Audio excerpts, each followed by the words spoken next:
अब 12th में क्या हुआ कि 9th-10th में ही मेरे घर की हालत ख़राब होनी शुरू हो गई थी फाइनेंशियल लेवल पे, और 11th-12th में तो बहुत ही ज़्यादा ख़राब थी।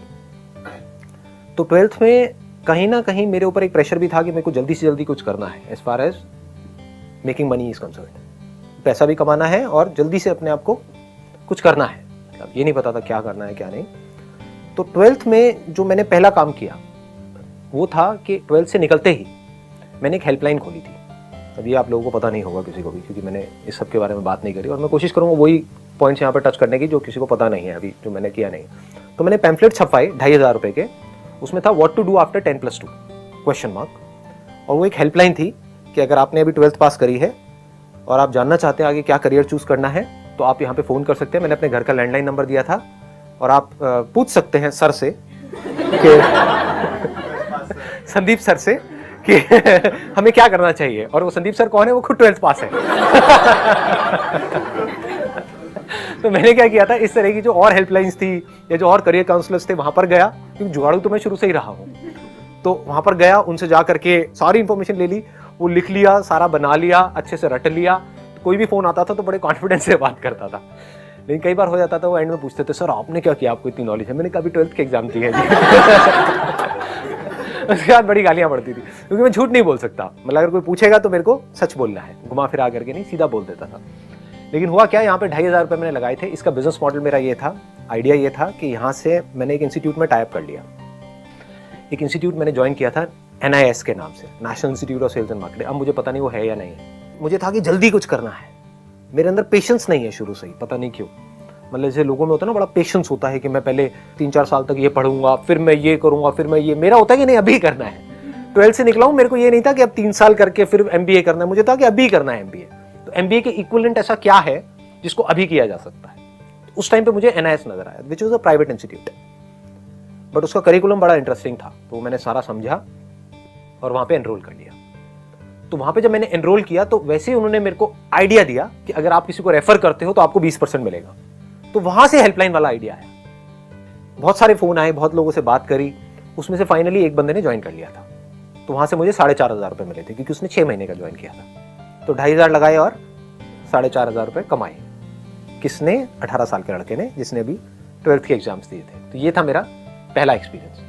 अब इसको क्या होता है, हम लाइफ में क्या करते हैं, हमेशा इमीडिएटली देखते हैं चीजों को कि इसका मुझे क्या फायदा है, क्या नुकसान है। तो आप क्या कहोगे, अच्छा इसमें इसका मतलब 2500 लगाए और 4500 रुपये आए, मतलब 2000 रुपये कमाए।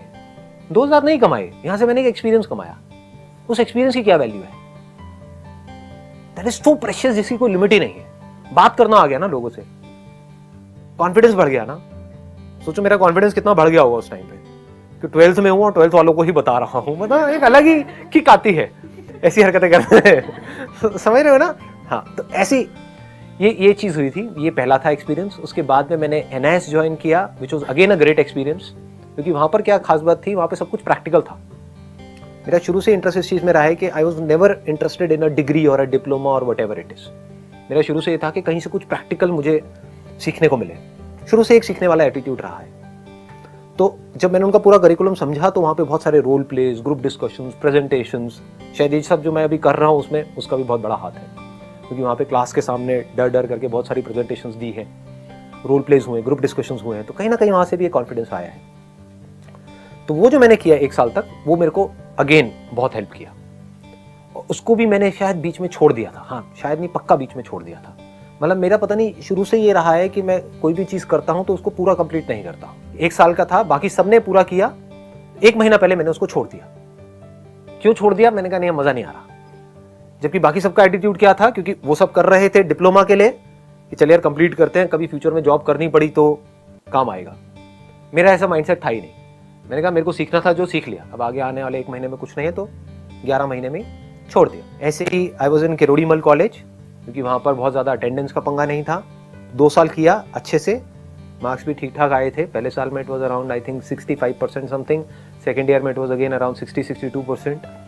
वही जैसे एग्जाम आ रहे होते तो उसके 1 महीने पहले वो सारी उठा ली, वो कुंजी होती है, क्या क्या बोलते हैं, हाँ 10 ईयर्स। तो 10 ईयर्स उठा लिए, वो सब किया और जाके लिख के आ गए, अच्छे खासे मार्क्स आ गए। लेकिन 3rd ईयर में उसको भी छोड़ दिया। पता नहीं क्यों छोड़ दिया। तो मैं आपको ये नहीं कह रहा कि आपको भी यही करना चाहिए, बट स्वभाव मेरे अंदर से आता था कि नहीं यार अब इसमें कुछ पढ़ा नहीं है, कि इसमें अब कुछ नज़र नहीं आ रहा है, तो I use to just leave it. इसके अलावा मैं एक बार जॉब के लिए, मैं बस एक ही बार इंटरव्यू के लिए गया था अपने एक दोस्त के साथ में, वो भी मज़े में। वो जा रहा था तो मैंने कहा चल यार मैं भी चलता हूँ। एक दिल्ली गुड़गांव रोड के ऊपर एक रेडिसन होटल है, वहाँ पर उस टाइम पे कुछ कॉल सेंटर्स के लिए इंटरव्यूज़ चल रहे थे। उस टाइम पे नया नया ये BPO कॉल सेंटर्स ये नया नया शुरू हुआ था, अराउंड 20-21 ईयर्स बैक। तो मैं गया वहाँ पे, 5-6 राउंड थे और मैं शायद तीसरे राउंड तक पहुँचा था, फिर बाहर हो गया, वट एवर। तो आई एम सो ग्लैड कि नहीं हुआ मेरा, नहीं तो पता नहीं मैं क्या कर रहा होता। क्योंकि क्या होता है कि एक बार आदमी अगर कंफर्ट जोन में चला जाए, एक बार अगर मेरे को लत लग जाती एक 18-19 साल के लड़के को, क्योंकि बाकी मैंने अपने दोस्तों के साथ में होते हुए देखा है कि एक बार वहां से पैसा आने लग जाता है 10-15 हज़ार रुपए, तो फिर वहां से निकलना is almost next to impossible, क्योंकि एक रूटीन बन जाता है। तो ये मेरा पहला और आखिरी अटेम्प्ट था जॉब से रिलेटेड, गया और नहीं हुआ। इसके अलावा और कहीं से मुझे जॉब मिले ऐसा कोई रास्ता, मैंने ऐसा कोई दरवाजा खुला छोड़ा ही नहीं था। जब डिग्री नहीं, डिप्लोमा नहीं, तो 12वीं पास को कोई क्या नौकरी देगा। तो कहने का मतलब है दरवाजे सारे बंद हुए पड़े थे। 12th के बाद ही, जस्ट बाद में ही, मतलब कहने का है मैं बहुत कुछ एक साथ कर रहा था। 12th के जस्ट बाद में ही मैंने एक multi level marketing company join करी थी, और वहां पर मैंने बताया भी ऐसे एक्सपीरियंस के बारे में पहले, तो ज़्यादा डिटेल में नहीं बताऊंगा, शॉर्ट में बोल के आगे बढ़ जाऊंगा। वहां पर स्टेज पे देखा लोगों को बोलते हुए, प्रेजेंटेशंस देते हुए, तो कहीं ना कहीं शायद तभी से मेरे अंदर ये डिजायर आ गया था कि मुझे भी कभी कुछ ऐसा करना है। तो ये जो अभी हो रहा है उसमें कहीं ना कहीं वो भी सीड है। I used to sit in an audience of around say 300 people, 500, 1000 people, and used to see somebody talking about something on stage कि ये वो whatever। और प्लस पैसे के मामले में भी दिमाग वहाँ से खुल गया था। 20-21 साल के लड़कों से मैं मिल रहा था वहाँ पे, मतलब होता था ना, एक अपलाइन होती थी, डाउन लाइन होती थी, whatever, जिनको पता है मल्टी लेवल मार्केटिंग के बारे में, तो वो मिलवाते थे कि देखो ये तुम्हारे जैसा ही है। तो कहीं ना कहीं दिमाग में ये आ गया था कि मैं भी कर सकता हूँ। सो ये आना बहुत ज़रूरी होता है, क्योंकि जहां मैं ये सोच रहा था कि कहीं से 10-15 हज़ार रुपए भी आ जाए तो बहुत है, जहां ये सोच थी, वहां पर ये आ गया था कि हाँ 1-1.5 लाख रुपए कोई बड़ी बात नहीं है, कमा लूंगा, ऐसे कमा लूंगा। तो वो किया, लेकिन वहां पर फेल हो गया।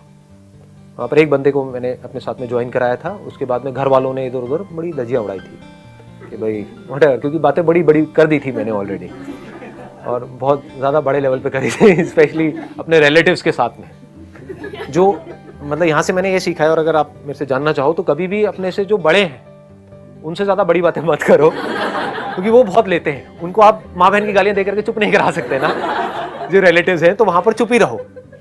तो वो किया। उसके बाद में साथ में KM के अंदर, दैट इज़ केरोड़ीमल कॉलेज, जहाँ पर मैं था, वहाँ पे कुछ फैशन शोज़ करे एज अ मॉडल।